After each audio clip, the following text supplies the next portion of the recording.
Em 12 de abril de 1961, Yuri Gagarin tornou-se o primeiro humano a viajar para o espaço, um feito que gravou seu nome nos anais da história.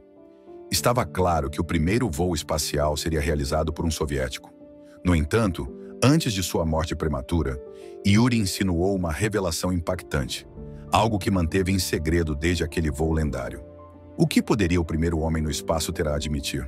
Fique atento, pois essa confissão pode mudar tudo o que pensamos saber sobre sua missão icônica. Sem mais demora, vamos direto ao vídeo.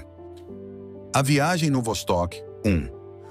O voo espacial pioneiro de Yuri Gagarin a bordo do Vostok 1 o transformou instantaneamente em um ícone global.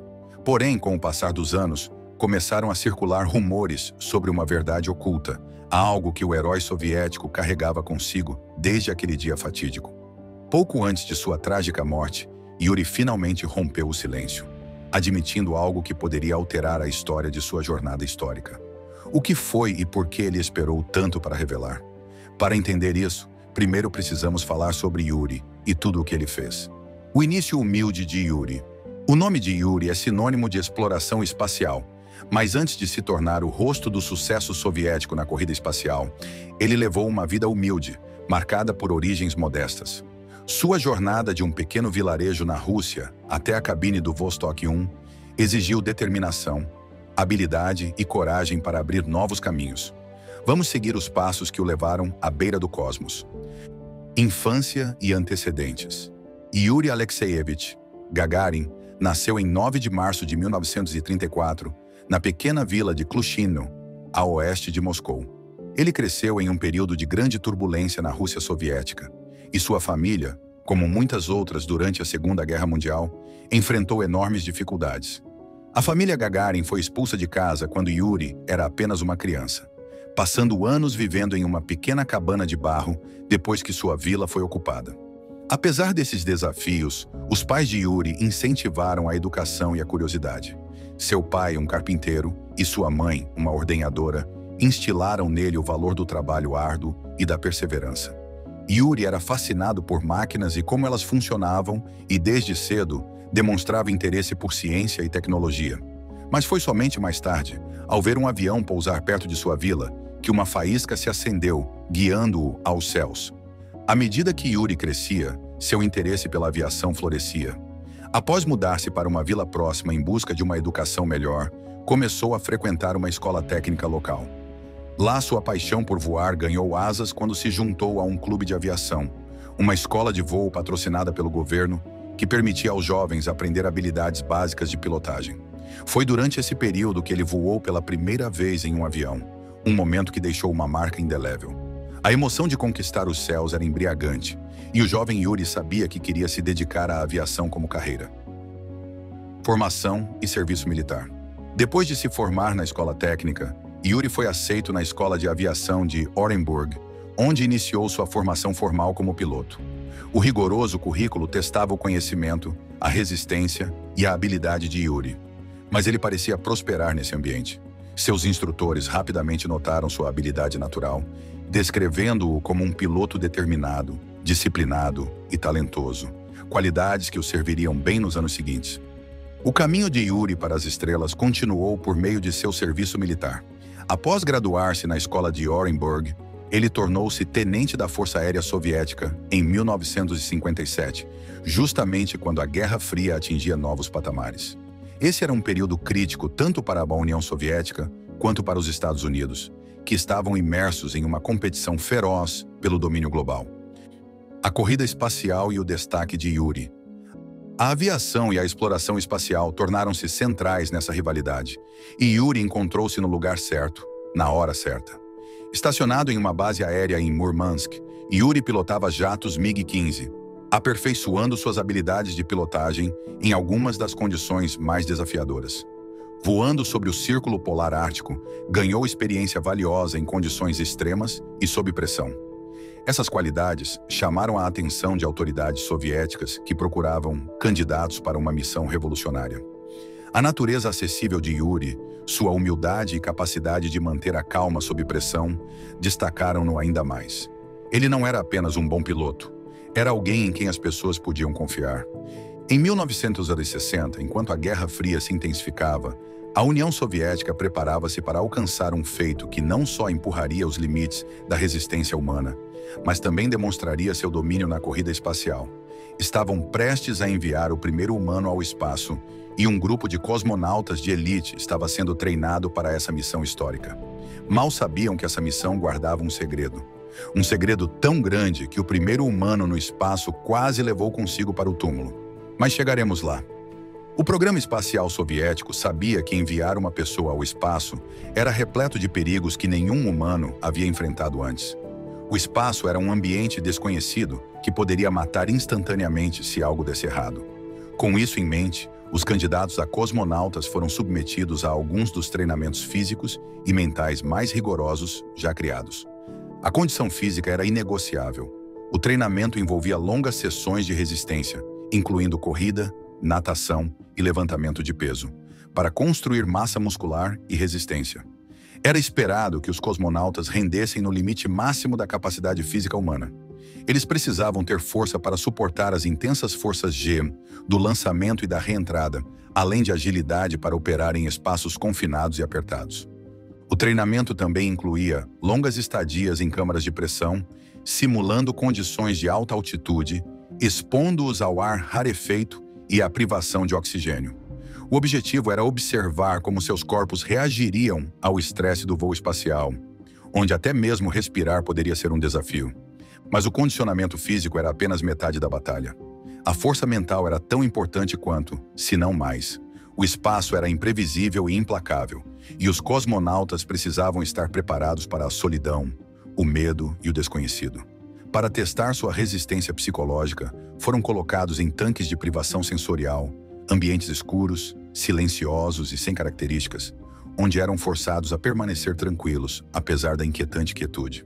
Esse treinamento os preparava para a experiência desorientadora do espaço, onde um cosmonauta estaria sozinho, flutuando sobre a Terra, sem sentido de direção ou gravidade. Além disso, foram levados ao limite psicológico por meio de cenários simulados de emergência. Os instrutores introduziam intencionalmente situações estressantes durante o treinamento, como falhas no equipamento ou complicações que colocavam a vida em risco, para observar como os cosmonautas reagiam sob pressão. Eles precisavam manter a compostura, pensar com clareza e agir rapidamente, não importava o que enfrentassem. E adivinhem, Yuri adorava isso. Sua calma, intelecto afiado e habilidades rápidas de tomada de decisão o destacaram de muitos de seus colegas. A força física e mental era essencial, mas viajar para o espaço também exigia um conhecimento íntimo de tecnologia altamente complexa. A nave espacial Vostok era uma façanha revolucionária de engenharia, mas também um experimento sem precedentes em missões tripuladas. Os cosmonautas precisavam ser completamente treinados para operar cada sistema a bordo, desde navegação até suporte à vida. Qualquer falha no espaço podia ser fatal, e o cosmonauta tinha que saber como reagir. O treinamento técnico era exaustivo. Os cosmonautas passavam incontáveis horas estudando todos os detalhes dos sistemas de controle da nave espacial. Aprendiam a operar os controles manuais caso os sistemas automáticos falhassem. A nave estava equipada com inúmeros instrumentos, cada um crucial para garantir uma viagem segura. E os cosmonautas precisavam memorizar o que cada mostrador, interruptor e botão fazia.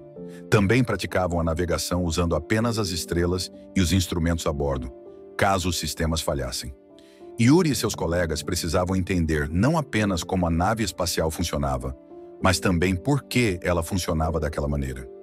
Esse conhecimento técnico profundo era necessário porque, uma vez no espaço, não haveria ninguém para ajudá-los caso algo desse errado. Cada problema potencial, por menor que fosse, podia significar a diferença entre a vida e a morte. Os cosmonautas eram treinados para lidar com falhas elétricas, perda de comunicação e mau funcionamento de sistemas cruciais a bordo. Também precisavam ser capazes de reparar a nave no vácuo do espaço. E tudo isso sem entrar em pânico. Além do treinamento técnico, passavam extensas horas em simuladores que recriavam a experiência do voo espacial o mais próximo possível da realidade. As simulações ajudavam a prepará-los para os desafios específicos que enfrentariam durante o lançamento, a órbita e a reentrada. eram projetadas para imitar as condições reais dentro da nave Vostok, incluindo vibrações, sons e forças do lançamento. Essas sessões eram vitais, porque permitiam que os cosmonautas experimentassem, em um ambiente controlado, o caos do voo espacial. Um dos aspectos mais críticos do treinamento era aprender procedimentos de emergência. Voar para o espaço era inerentemente perigoso, e a possibilidade de algo dar errado era muito real. Os cosmonautas precisavam ser treinados para lidar com qualquer situação que pudesse surgir. Os exercícios de emergência incluíam cenários como despressurização da cabine, falha na inserção orbital ou um incêndio a bordo. Os cosmonautas praticavam como reagir a essas situações de maneira calma e eficaz, sabendo que sua sobrevivência dependia de sua capacidade de pensar com clareza nos momentos de maior tensão. Havia também exercícios específicos para a reentrada, pois essa era uma das partes mais arriscadas da missão. Um pequeno erro nos cálculos poderia resultar na nave queimando na atmosfera ou pousando em uma área completamente fora do alvo. Os cosmonautas treinavam para a possibilidade de aterrissar fora do curso em uma área remota, onde a sobrevivência até serem resgatados poderia levar horas ou dias. Aprendiam a usar equipamentos de sobrevivência, incluindo como construir abrigos e obter comida caso aterrissassem na natureza. Enquanto os cosmonautas trabalhavam juntos durante o treinamento, havia uma competição tácita entre eles. Todos sabiam que apenas um seria escolhido para ser o primeiro humano no espaço, o que adicionava uma camada extra de intensidade ao regime já desafiador. O programa de treinamento não só visava preparar os cosmonautas, mas também filtrar aqueles que não poderiam lidar com a pressão. Cada cosmonauta estava ciente de que cada simulação, cada teste e cada interação com seus superiores estava sendo avaliada. A condição física, a força mental, o conhecimento técnico e até a personalidade desempenhavam um papel na determinação de quem seria escolhido para o voo histórico.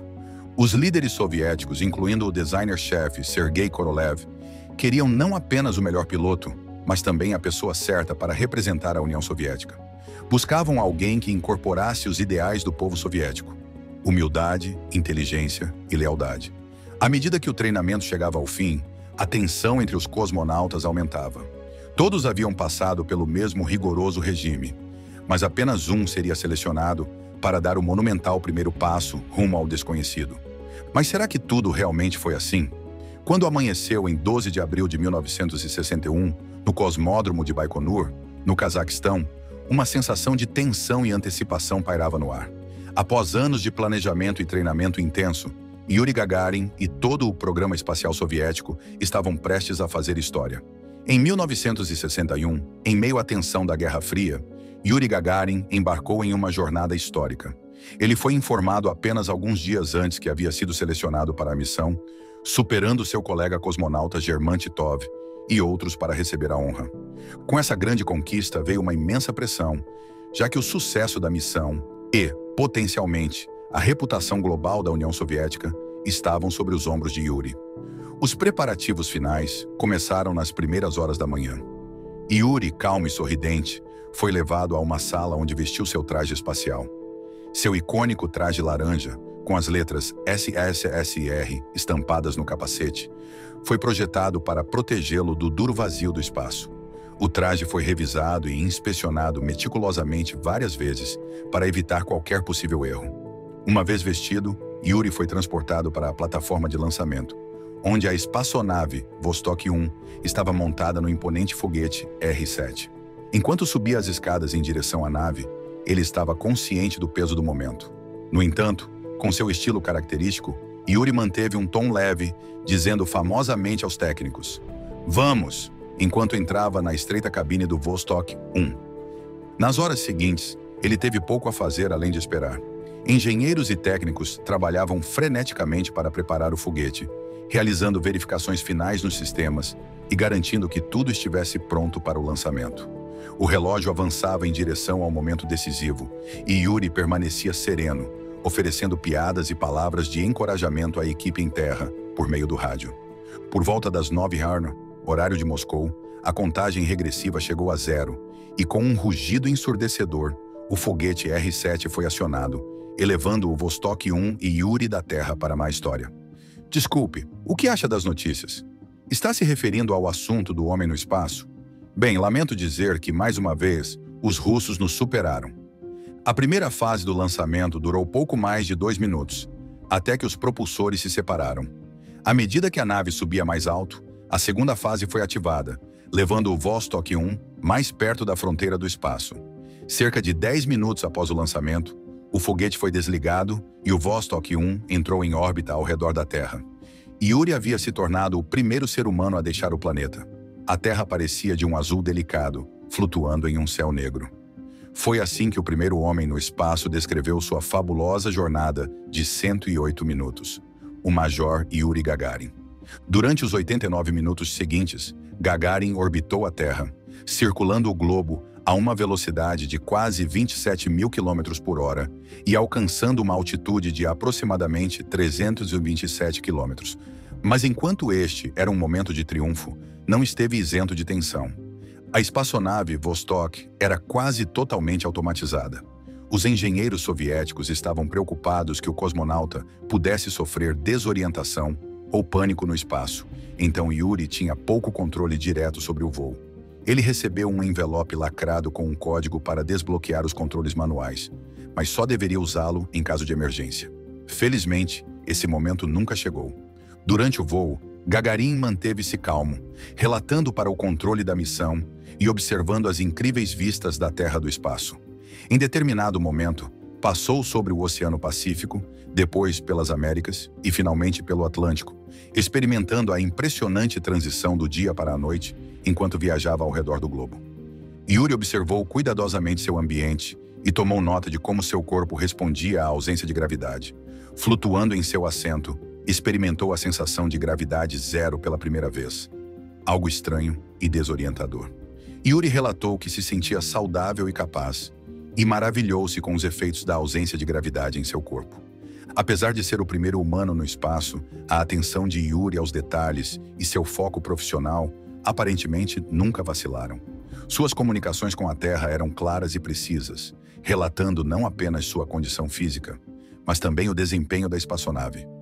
Suas descrições da Terra vista do espaço cativaram os líderes soviéticos e, eventualmente, o mundo inteiro. Ver a Terra como um pequeno e frágil orbe na imensidão do espaço teve um impacto profundo nele, um sentimento que ele mais tarde descreveria como transformador. Depois de completar uma única órbita, chegou o momento de Yuri retornar à Terra. Por volta das 10h25, a sequência de reentrada foi ativada automaticamente. O Vostok 1 acionou seus retrofoguetes, reduzindo a velocidade da nave e iniciando sua descida de volta à atmosfera. Foi nesse momento que as coisas se tornaram perigosas. Durante o processo de reentrada, o módulo de serviço não se separou completamente do módulo de descida. Por cerca de 10 minutos angustiantes, a nave de Yuri girou descontroladamente, enquanto as duas seções permaneciam conectadas. Ele não podia fazer muito além de esperar e confiar que o calor da reentrada eventualmente queimaria os cabos que as mantinham unidas. Finalmente, os módulos se separaram e o módulo de descida se estabilizou, embora Yuri tenha sido submetido a forças G intensas, muito maiores do que as experimentadas durante o lançamento. Enquanto a nave descia através da atmosfera, o escudo térmico do Vostok 1 protegeu Yuri do calor abrasador da reentrada. Finalmente, os paraquedas principais foram acionados e a cápsula começou a desacelerar. No entanto, o Vostok 1 não foi projetado para aterrissar com o cosmonauta dentro. A cerca de 7 km de altitude, Yuri foi ejetado da nave e desceu o restante do caminho de paraquedas. Ele aterrissou em segurança perto da vila de Smelovka, onde uma camponesa e sua filha foram as primeiras a cumprimentar o cosmonauta de volta. Vestido com seu traje laranja brilhante, Yuri sorriu e tranquilizou as locais surpresas, dizendo-lhes que não precisavam ter medo dele. Pouco depois foi resgatado por militares soviéticos e, em questão de horas, o mundo inteiro sabia que Yuri havia se tornado o primeiro ser humano a viajar ao espaço e retornar com sucesso. Quando a notícia do voo espacial bem-sucedido de Gagarin se espalhou, Yuri Gagarin tornou-se uma sensação global. Ele foi aclamado como um herói não apenas na União Soviética, mas em todo o mundo. Sua imagem apareceu nas capas de jornais e ele foi celebrado por sua coragem e contribuição para o progresso humano. Desde que a palavra russa Sputnik ganhou força nos idiomas de todas as pessoas da Terra, era evidente que o primeiro voo espacial seria realizado por um soviético. O feito de Yuri simbolizou a destreza tecnológica da União Soviética durante a Guerra Fria e elevou o status global do país. Em sua terra natal, ele recebeu o título de Herói da União Soviética, a mais alta honraria da nação, sendo tratado como um símbolo vivo das conquistas soviéticas. Pouco depois da missão do Vostok 1, Yuri realizou uma turnê internacional, tornando-se o embaixador não oficial da União Soviética no mundo. A turnê de boa vontade o levou a países como Reino Unido, Brasil, Canadá e Japão. Onde quer que fosse, Yuri era recebido com adoração. Multidões se reuniam para vê-lo e chefes de Estado o recebiam de braços abertos. Além de melhorar a imagem da União Soviética no exterior, a turnê também ajudou a aliviar algumas das tensões da Guerra Fria. Sua personalidade calorosa e afável fez dele um diplomata ideal, capaz de diminuir barreiras, ao menos temporariamente. Mesmo em nações que desconfiavam das intenções soviéticas, o feito de Yuri era admirado. Ele era um símbolo do potencial da humanidade, alguém que transcendia fronteiras políticas em busca de um objetivo maior.